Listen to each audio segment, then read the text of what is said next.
Friends, welcome to my channel Saira's Creations and Merry Christmas to all of you. I'm stopping here quickly to give you a quick tip. Today we are decorating this jelly jar and this I especially like the pattern.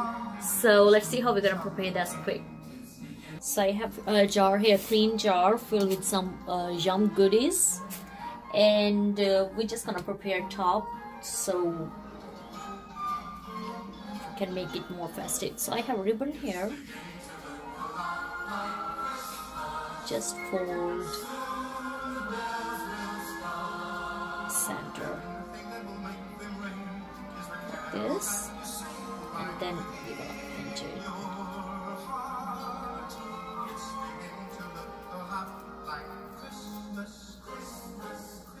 Like a burst on here and here, and then we have this string.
Top looks so cute. It's so simple to do. Just a quick, in a second's work. If you really like this idea, please give this video a thumbs up. Subscribe to my YouTube channel, Saira's Creations. Bye bye.